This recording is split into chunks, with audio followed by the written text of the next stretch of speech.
Okay. दोस्तों, सबसे पहले आज महानवमी की आप सबको शुभकामनाएं।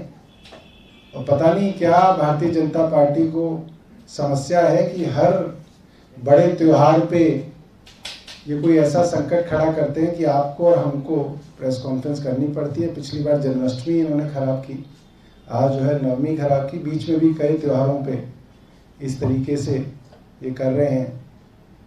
आज खबर आ रही है कि भारतीय जनता पार्टी द्वारा मनोनीत दिल्ली के उपराज्यपाल ने भारतीय जनता पार्टी के एक षड्यंत्र के अंदर हिस्सा लेते हुए वो काम किया है जिसके लिए भारतीय जनता पार्टी कई वर्षों से प्रयास कर रही थी। भारतीय जनता पार्टी का ये प्रयास काफी दिनों से देखा जा रहा है कि आम भारतीयों के लिए, गरीब तबके के लिए जहां जहां भी सरकारी सब्सिडी और सहूलियतें मिल रही हैं उनको किसी न किसी तरीके से खत्म किया जाए। पहले इन्होंने सुप्रीम कोर्ट के अंदर अपने एक नेता अश्विनी उपाध्याय से PIL डलवाई और कोशिश की कि सुप्रीम कोर्ट द्वारा जो है देश के अंदर जितने भी सब्सिडी मिल रही हैं, मुफ्त शिक्षा मिल रही है, मुफ्त स्वास्थ्य सेवाएं कहीं मिल रही हैं, दिल्ली और पंजाब के अंदर मुफ्त बिजली मिल रही है, दिल्ली के अंदर महिलाओं को मुफ्त बस यात्रा मिल रही है, सब तरीके की योजनाओं को सुप्रीम कोर्ट से खत्म कराने की साजिश पहले भारतीय जनता पार्टी ने की। प्रधानमंत्री जी ने कई जगह ऐलान किए कि गरीबों के लिए जो सहूलियतें मिल रही हैं वो मुफ्त की रेवड़ी हैं, और इनको रेवड़ी कह के गरीबों का उपहास उड़ाया, गरीबों की गरीबी का मजाक उड़ाया गया। और जब सुप्रीम कोर्ट को भी यह पता चला कि ज्यादातर देश की पार्टियां और देश के लोग ये मानते हैं कि गरीबों के लिए तो काम करना जरूरी है, सुप्रीम कोर्ट ने अपने हाथ खींच लिए और वापस जो बॉल है वो सरकार के पाले में डाल दी। आज उपराज्यपाल ने एक बड़ा षड्यंत्र रचा है दिल्ली के लोगों के खिलाफ, दिल्ली के गरीबों के खिलाफ, कोरोना और महंगाई से मारे हुए लोगों के खिलाफ, जिन लोगों के पास आज अपना घर चलाने का पैसा नहीं है। आज दिल्ली के अंदर नवरात्रों में त्योहार मनाने के लिए लोगों के पास, बल्कि पूरे देश में लोगों के पास पैसा नहीं है। महंगाई ने, GST ने जिस तरह से लोगों की कमर तोड़ दी है, उपराज्यपाल ने एक नया षड्यंत्र रचा है कि दिल्ली के अंदर बिजली की सब्सिडी किसी तरीके से खत्म की जाए। दिल्ली के अंदर करीब 56 लाख उपभोक्ता हैं, कंज्यूमर हैं, जो दिल्ली में बिजली का कनेक्शन जिनके पास है, और उनके अंदर करीब 47 लाख ऐसे उपभोक्ता हैं जिनको दिल्ली में बिजली की सब्सिडी मिलती है। 47 लाख का ब्रेकअप में अगर आपको बताऊं तो करीब 30 लाख वो लोग हैं जिनको जीरो बिल मिलता है, शून्य बिल आता है जिनका, और करीब 16-17 लाख वो उपभोक्ता हैं, वो कंज्यूमर हैं, वो परिवार हैं जिनको बिजली का आधा बिल देना पड़ता है। और अब यह षड्यंत्र इसलिए रचा जा रहा है कि आज गुजरात के हर शहर में, हर गांव में, हर मोहल्ले में, हर पान की दुकान पे एक ही चर्चा है कि दिसंबर में अरविंद केजरीवाल की आम आदमी पार्टी की सरकार गुजरात में बनेगी और 1 मार्च से गुजरात के अंदर जीरो बिल आने शुरू हो जाएंगे। हर मोहल्ले में गुजरात में चर्चा है। और अब किसी तरीके से अरविंद केजरीवाल के विजय रथ को रोकने के लिए षड्यंत्र दिल्ली में रचा जा रहा है कि अगर दिल्ली में ही सब्सिडी को रोक दिया जाएगा दिल्ली में जीरो बिल आने की प्रथा को खत्म कर दिया जाएगा तो गुजरात में मैसेज जाएगा कि भाई अगर दिल्ली में ही बंद हो गया तो गुजरात में कैसा जाएगा। मैं दिल्ली के एक एक परिवार को आम आदमी पार्टी की तरफ से और मुख्यमंत्री अरविंद केजरीवाल जी की तरफ से वादा करने के लिए आया हूं कि दिल्ली, पंजाब और सरकार बनने के बाद गुजरात में मुफ्त बिजली आम आदमी पार्टी देगी। एलजी हो, केंद्र सरकार हो, भारतीय जनता पार्टी हो, ये अपनी हर संभव कोशिश कर ले, हर प्रयास कर ले। देश में जो मुफ्त बिजली देने का सपना अरविंद केजरीवाल जी ने पूरा किया है वो हम आगे भी पूरा करेंगे, साकार करेंगे। कोई आपका प्रश्न हो? सौरभ जी, इसमें आरोप भी लगाया गया कि कुछ लोगों ने कंप्लेंट दी थी, उस पर ये सब हो रहा है। आरोप ये है कि करीब 21,000 करोड़ रुपए डिस्कॉम से लेने थे, लेकिन सेटल कर दिया करीब 11,500 करोड़ में, और उसका ऑडिट भी नहीं हुआ। ये इसके अंदर आरोप है। देखिए, मैं बड़ा हैरान हूं। इससे पहले अनिल बैजल 5 साल उपराज्यपाल रहे, उससे पहले नजीब जंग उपराज्यपाल रहे। सारी कंप्लेंट विनय सक्सेना जी को ही क्यों आ रही हैं?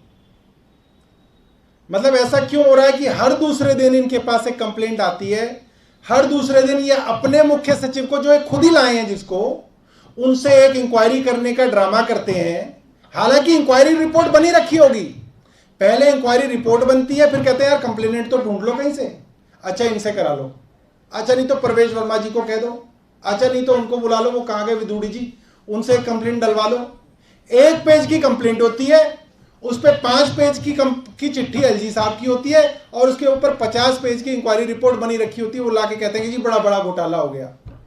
मैं हैरान हूं, दिल्ली के अंदर बिजली मुफ्त, 20,000 लीटर पानी मुफ्त, बुजुर्गों के लिए तीर्थ यात्रा मुफ्त, महिलाओं के लिए बस में यात्रा मुफ्त, मोहल्ला क्लिनिक के अंदर टेस्ट मुफ्त, दवाइयां मुफ्त, अस्पतालों के अंदर इलाज मुफ्त। सारी मुफ्त की योजनाओं के बाद दिल्ली सरकार का बजट फायदे में चल रहा है, और यहां कह रहे हैं करोड़ों के घोटाले हो रहे हैं।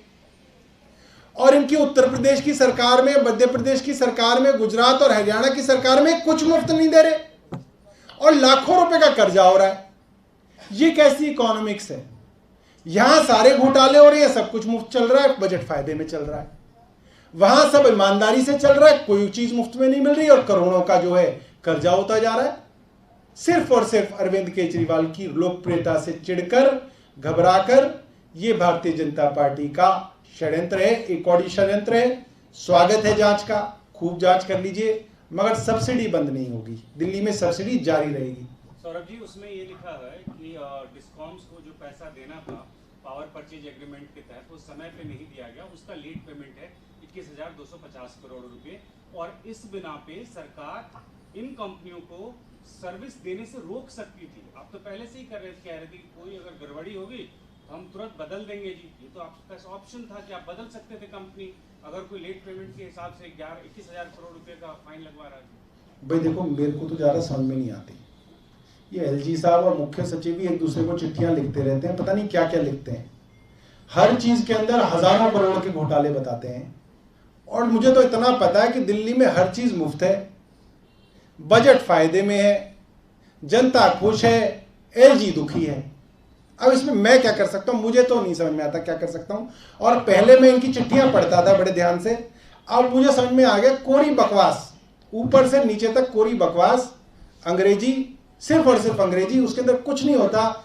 सारी की सारी जांच तो इनकी एजेंसी इनके पास है, जांच पहले क्यों नहीं कराते? ये चिट्ठीबाजी क्यों करते हैं?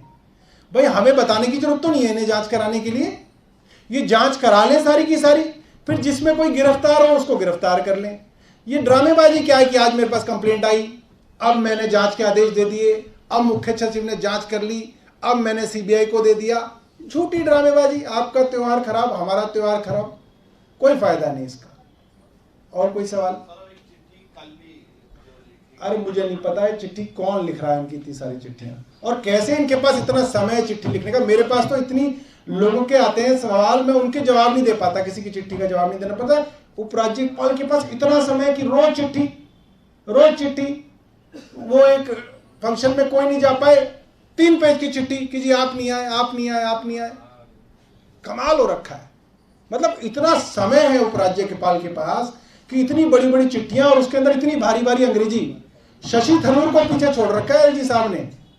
मतलब जो गाली लिखेंगे मुख्यमंत्री को वो भी ऐसी सोफिस्टिकेटेड इंग्लिश के अंदर लिखेंगे कि जनता को ही नहीं समझ में आ रहा कौन किसको गाली दे रहा। बिना बात परेशान है एलजी साहब। और कोई सवाल? अब उनके बारे में ज्यादा बोलेंगे वो कोर्ट में चले जाते हैं, कहते जी मेरे बारे में कुछ नहीं बोलेगा, मैं चिट्ठियां लिखूंगा, मगर मेरे बारे में कोई बोलेगा तो मैं जो है कोर्ट चला जाऊंगा। ये भी अजीब दादागिरी हो रखी है देश के अंदर। बताओ जी। पूछिए। जी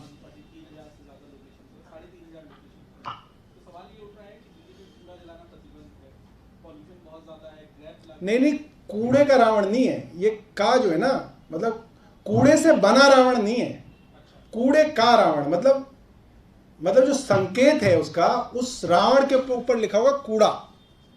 समझ गए? जैसे कोई कहते कि हम जी भारतीय जनता पार्टी का रावण जलाएंगे, तो उसमें भारतीय जनता पार्टी नहीं होगी जो जलेगी, भारतीय जनता पार्टी का सिर्फ नाम होगा।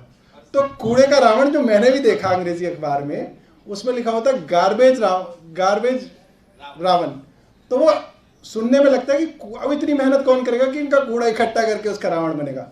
वो नहीं होगा। एक रावण बनेगा जिसपे सांकेतिक लिखा हुआ है भाजपा के कूड़े का रावण है। सिर्फ एक सांकेतिक रावण है।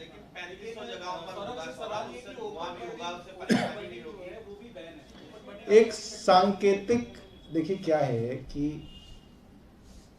अब आप सोचो हम रावण जलाते हैं, एक सांकेतिक चीज है कि एक बुराई को जलाते हैं।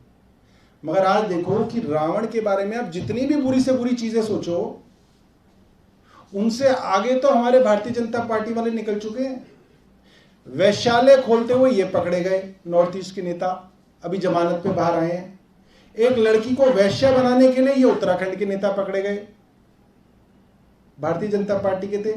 चिन्मयानंद एक लड़की से, अपने कॉलेज की लड़कियों से मसाज कराते हुए पकड़े गए और उनको जेल में बचाने के लिए और उनके ऊपर मुकदमा खत्म कराने के लिए योगी जी की सरकार सुप्रीम कोर्ट तक गई, जो कि खारिज हुआ। मतलब ये तो उससे बहुत आगे निकल गए। मगर तब भी हम रावण का पुतला जलाते हैं, क्योंकि बुराई का जो है अंत की जो है, हम एक विजय की एक सांकेतिक रूप से एक